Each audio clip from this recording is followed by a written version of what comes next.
Welcome to Chefs in the City. I'm your host, Ann Fisher, along with my esteemed co-hosts. Ooh.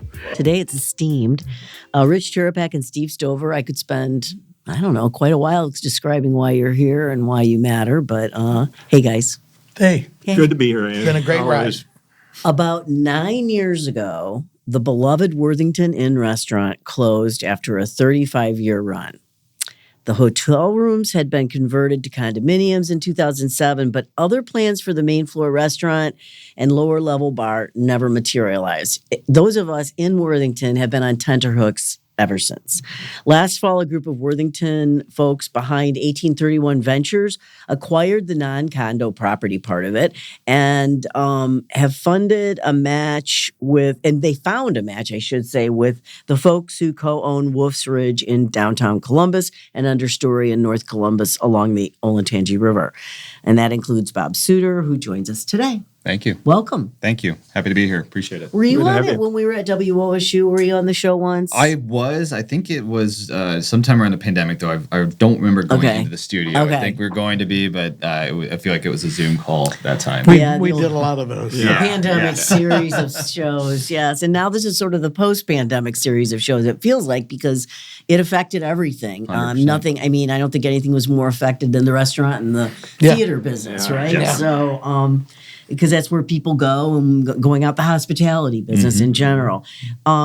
So, Bob Szuter, thanks for joining us. I read that you want to preserve the history and the character of the Worthington Inn, and I'm wondering, well, what does that mean? Yeah, so I think it's kind of, I said this early on, it's a little bit of like the Hippocratic Oath, first do no harm, right? And that is our intent, and the ownership group, longtime Worthington residents wanted to carry on that legacy, that history as well.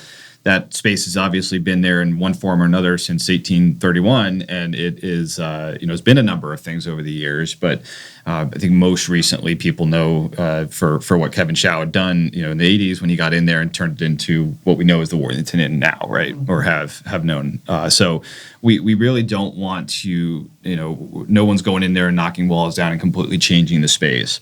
The caveat to that is that before we got into the building, before it was purchased by the ownership group, the condos, or the building was turned into condos. So the spaces that people may recall up above that were event spaces, I think primarily, those are no longer there. So we will not have as many private events as people. Is that just ballroom. the upstairs? Yes. Above? Okay. Second level. All right. Second level. So Is if that you where the walk ballroom I didn't was? realize that. Yeah, Okay. yeah, exactly. So the High Street entrance, they're in the foyer, and the main entrance, there used to be a stairwell Yep. that took you upstairs. That's no longer there. So that whole space looks a little different.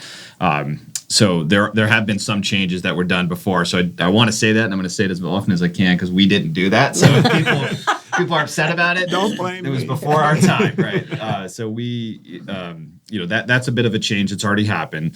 So there won't. A lot of people have mentioned, wedding receptions and things like that they had really good memories from. And that's fantastic. But we won't be doing a lot of that.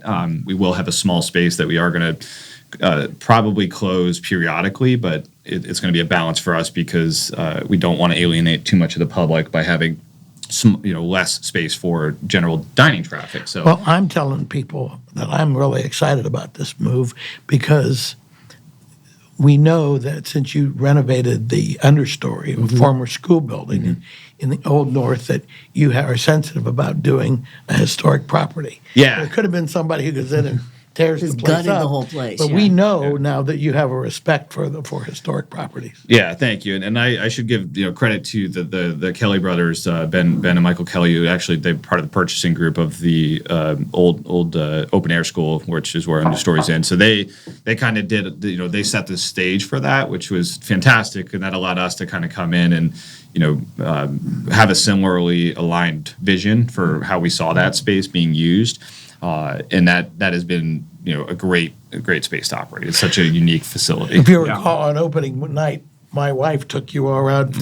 My wife worked in that building Yes, as a I school know. for handicapped children, and on the first night she took them around to show. Well, it was them. open air. Yeah, The point before that. it was the polio. Was it the polio? Tuberculosis. Tuberculosis, That's right. yeah. Yeah. And then it moved to other. Yeah. Yeah, that's the reason there are all those windows. Yes, I had, it's so beautiful. I live in Clintonville, and there's a neighbor down the street. His mother went to school there at the time when it was the open air school. So back in the 20s or 30s, I believe. And he said was like 90 pounds, and they put her into the school because the idea was twice the food, twice the rest, half the work. So they would get them in there, give them multiple meals, and hopefully boost their immune systems by fattening them up, essentially.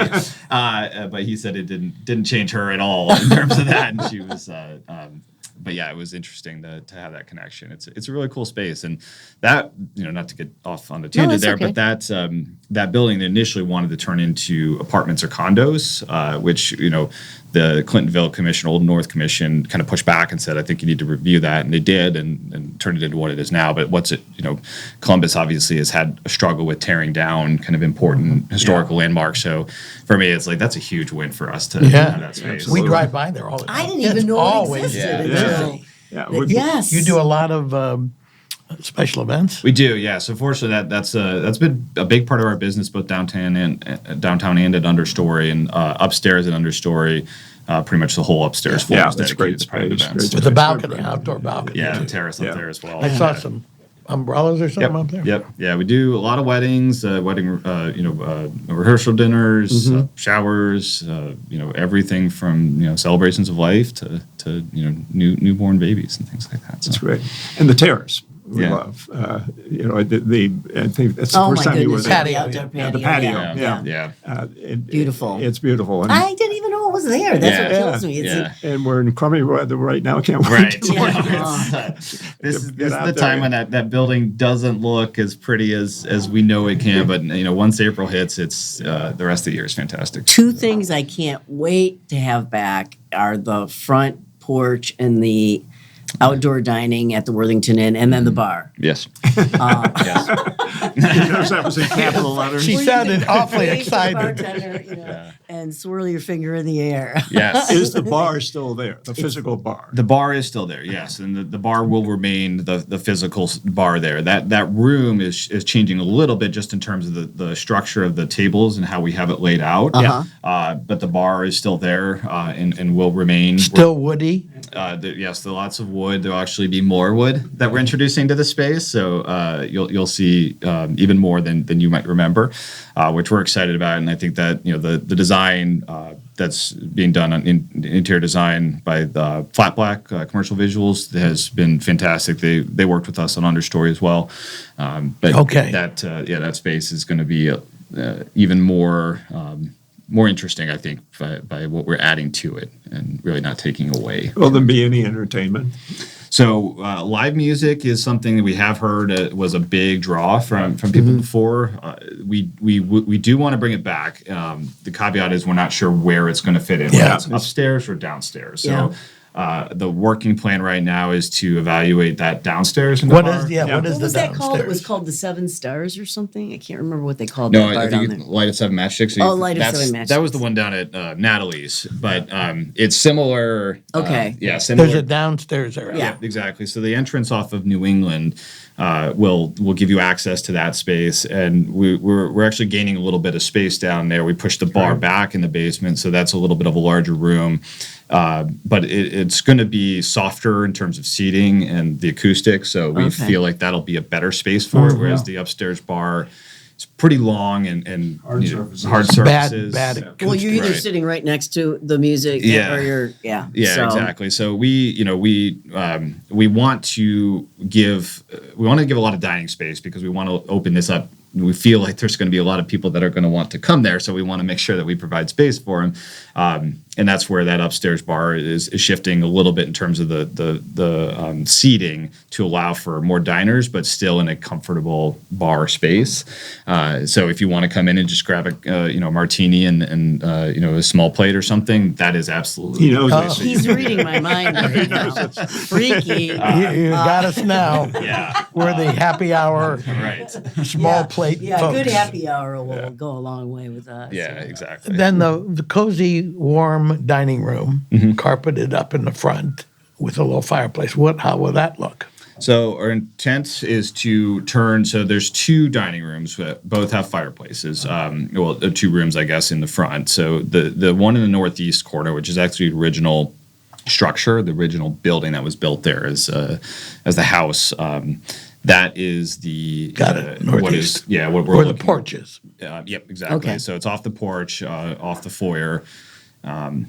Our intent there is to have kind of a lounge space that can act as a bit of a waiting room. So it'll be something that we monitor activity because it's a small space. So this is the casual thing you're talking about? It's casual lounge? Well, we'll have the basement will be what we're calling the Wolf's Den. Okay. Will be a little bit more adventurous, I guess is the best way to put it. A little bit more exciting and interesting, kind of provide a juxtaposition of what we have upstairs. Upstairs, we're certainly leaning more towards traditional.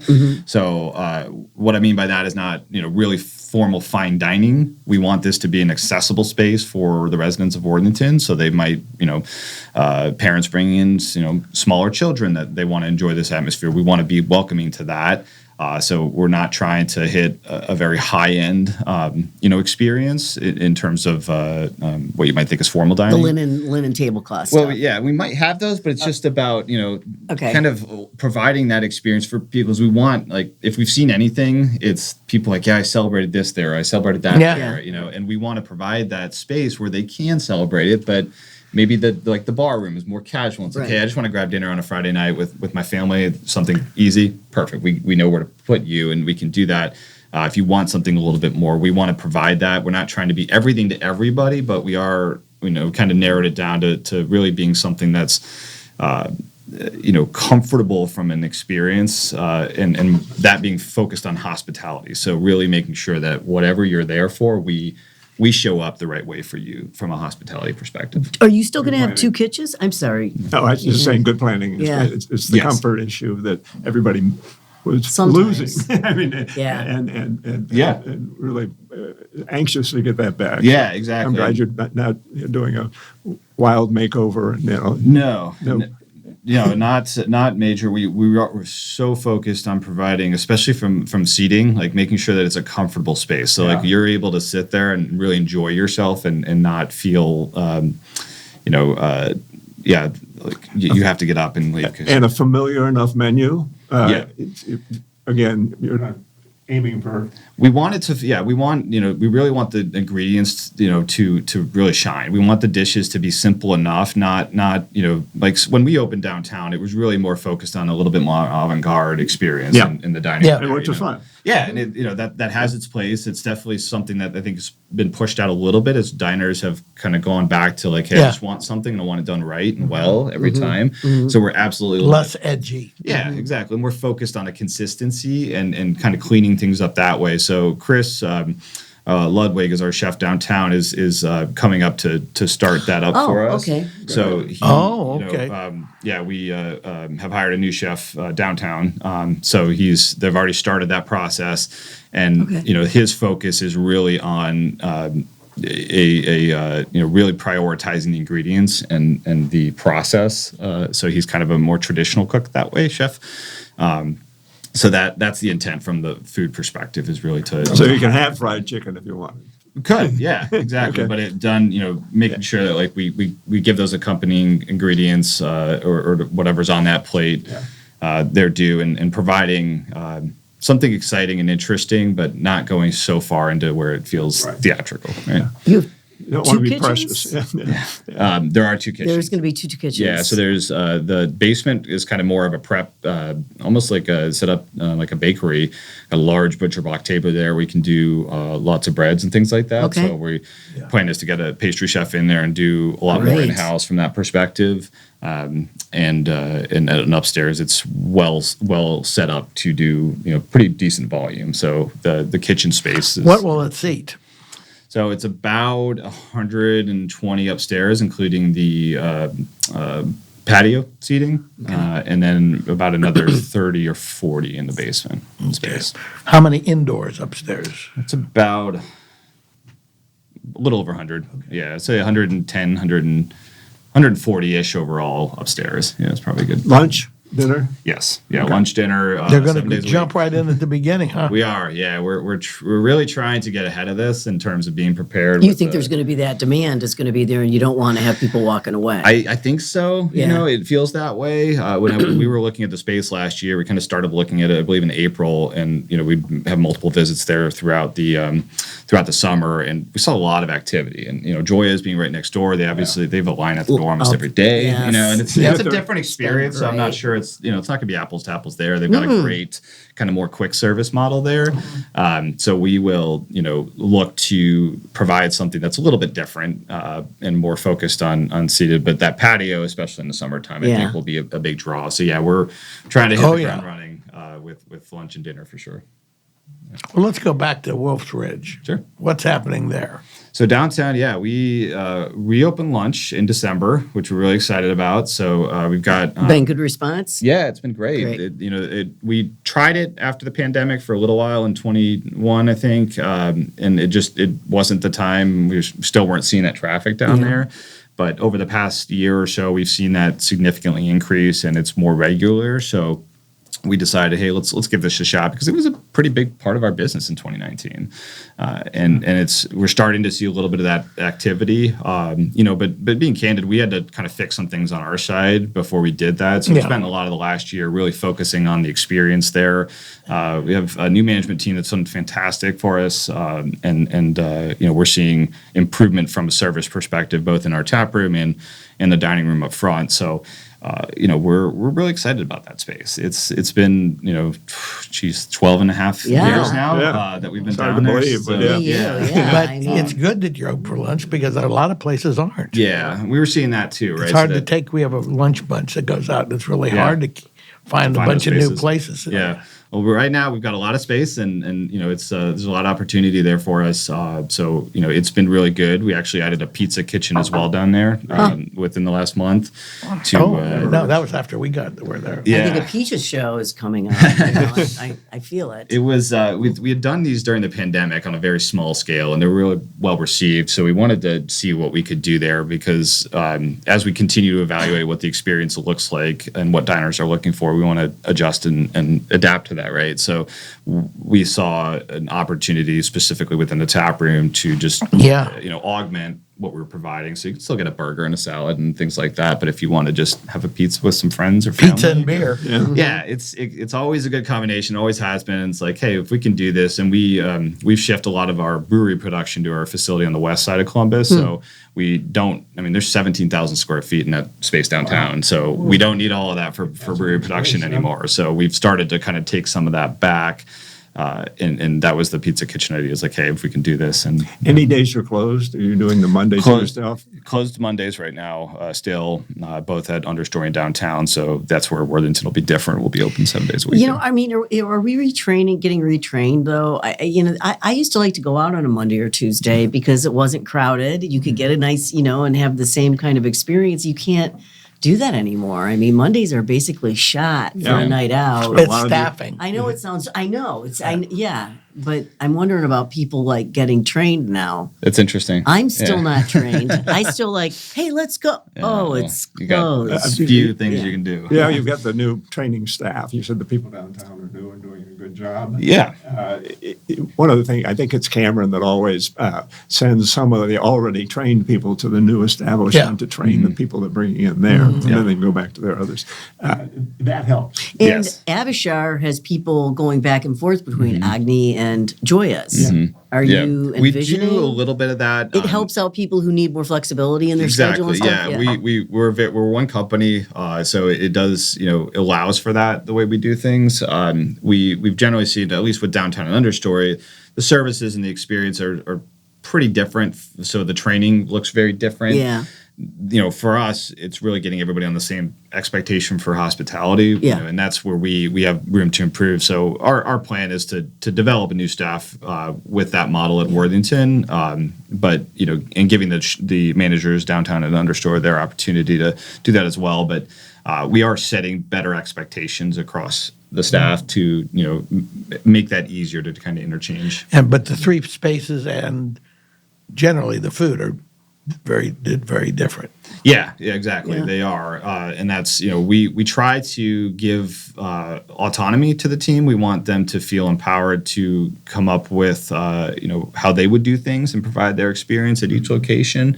So that has made it I guess it's less rigid that way, where we don't say, okay, you're doing these dishes. We do provide input on that, but we do want to give them that opportunity to do what they love to do. Yeah. I read that you're going to solicit dish ideas and old Worthington Inn memories from the public. So the dish ideas first. What's the chef say about that? Oh yeah, so he didn't really know we were doing this. How are you going to do that? What do you surprise? Right. No, it's.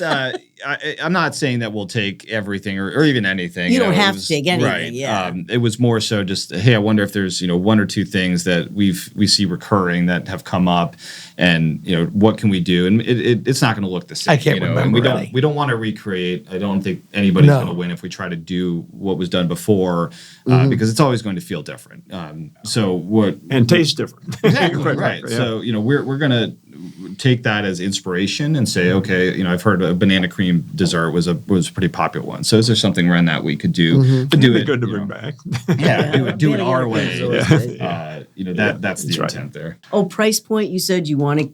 It's upscale, but higher end. But it's going to be. We're going to try to be something for as many people as we can, but it is a.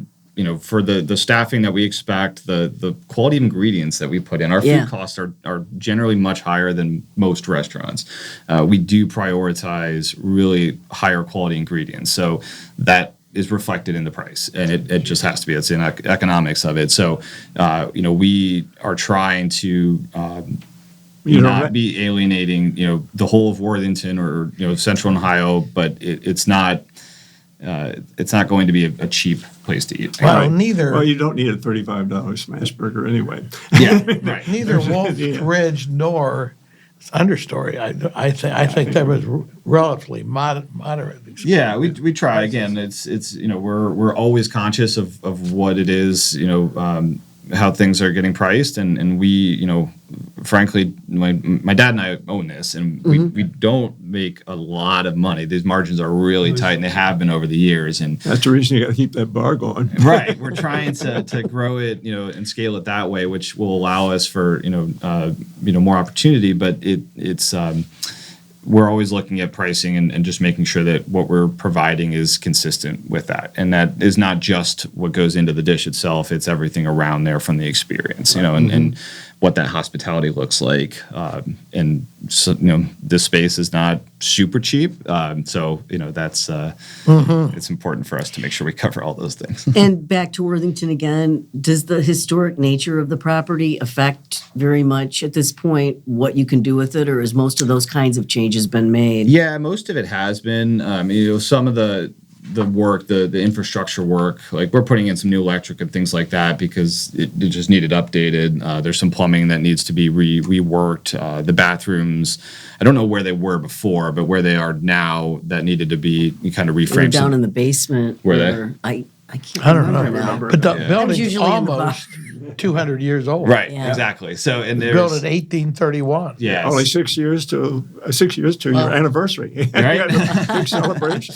Right. So we haven't. There's some stuff like that we've just had to update. I think I mentioned earlier the floors and part of the original structure and one of the dining rooms they're not even at all, and we want to see what we can do there. To allow for hardwood floors to just get the space a little bit nicer. Carpet can get really dirty and grody not looking, good fast, and we don't really that doesn't fit with the design that we're trying to Right. bring in there. So, but aside from that, no, I mean I like kind of having really good guardrails when it comes to design and intent of the space, because if you give me so many options or any creative people, they're gonna it's come up with a lot of different things. So this just forces us to say, okay, this is what we got to work within. How do we want that experience to look and feel? And that's been helpful that way. Is there an opening day yet?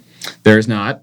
We are still we're in that kind of middle construction phase where a lot of the the little bit that we did demo is getting put back, and there's still some things that we're kind of figuring out. So I'm really hesitant to say we are shooting for still early to mid-April is kind of the time frame. Oh, that'd be great. That's quick. earlier than we thought. Yeah, I was thinking could be June. back. If it's June, that'll be frustrating. Okay. But, Kiss of death. yeah, I know. I mean, exciting. we've been here before, but no. Fortunately, working with Sullivan Builders, who've been fantastic Worthington local contractor there, and they do great work, and they've been able to keep things moving at a pretty good pace. A lot of local vendors for some of the millwork that we're doing. Elmwood, the banquettes are by Upheld. Carpenter's Son is doing tables, which they've done for us downtown Inn at Understory. Flat Black. You've got it down now.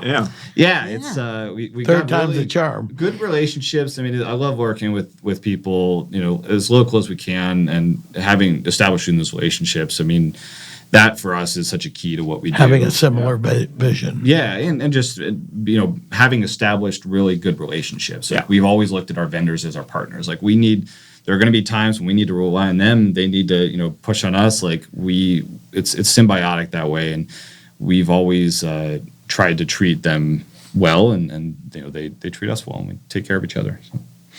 So. You said that, I think you told Business First or something like that you were looking for opportunities in the suburbs for a few years now. Yep.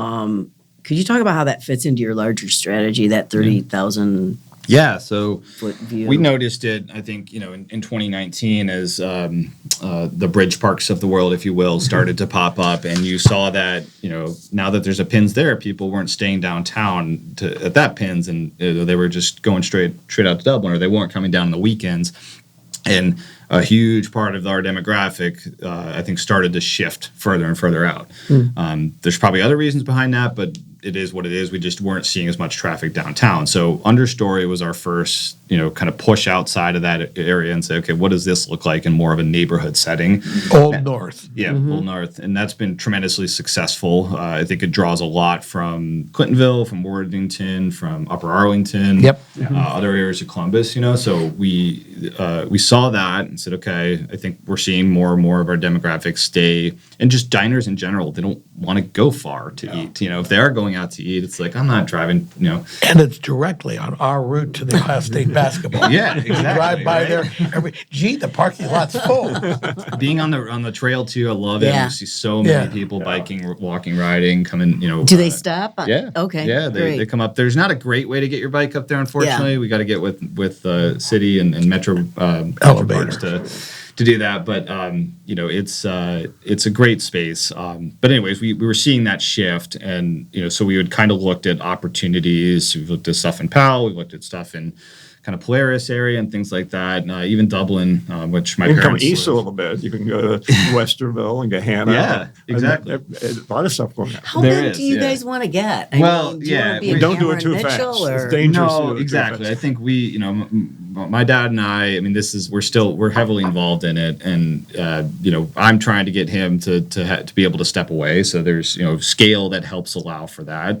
But really at the end of the day, we wanted something that excited us, and going into kind of a new build space in the suburbs never really felt like, oh, that's really exciting for us. So we've just waited, for opportunities This to is kind of perfect. come around. Yeah. So when we had this come in front of us, like, all right, I think this is it. So how did that happen? Because it was sat there for a while. Yeah.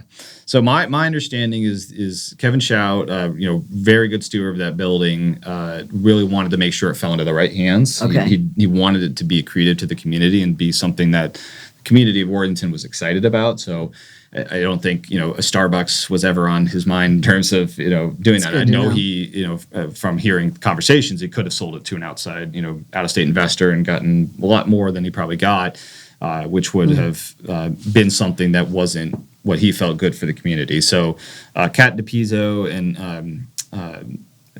blanking on the others' names, but they, came together and decided to purchase it. So I think it had gone in the market briefly and then was pulled back off. So Kat, called him up and said, "Hey, let's meet." And she kind of threw out her vision for the space and essentially convinced him to sell to them. So that was, kind of a long short. Sounds great. Looking forward to it for sure. Really looking forward. I think we have a what do we call our trips? Field trip. Field trip plan coming up in We do April. field Awesome. trips. No, I'd love to have you guys. I'd love to show you around, especially as we get closer to opening. Because Love to see it. Yeah. it's Anxious to see it, actually. Yeah, there's a lot. I mean, it definitely feels, one, very, very excited about the opportunity to be able to be a part of it and do this, but also there's a weight on the shoulders to make sure that I can't imagine. And you know what? It's nice. It's near you. You're in Clintonville. Right. You're not spreading yourself too thin physically. I'm about 10 minutes from Understory, 10 minutes from downtown on the highway, and about 10 minutes from this. So I think, That's good. Put the next one 10 minutes somewhere else. Yeah, Johnstown exactly. can wait. Yes, right. Well, time's up. Well, thank you so much. That was for having easy, me. huh? Yeah, it was great. I hope you've enjoyed this episode of Chefs in the City with Bob Szuter, co-owner of Wolfsridge and Understory in the Old North.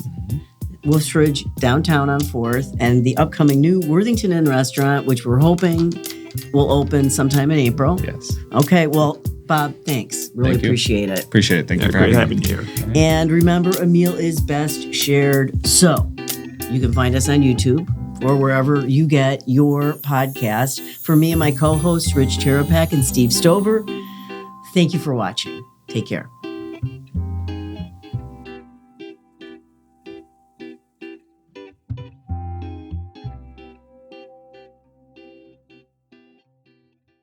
Boxland Media. Think big.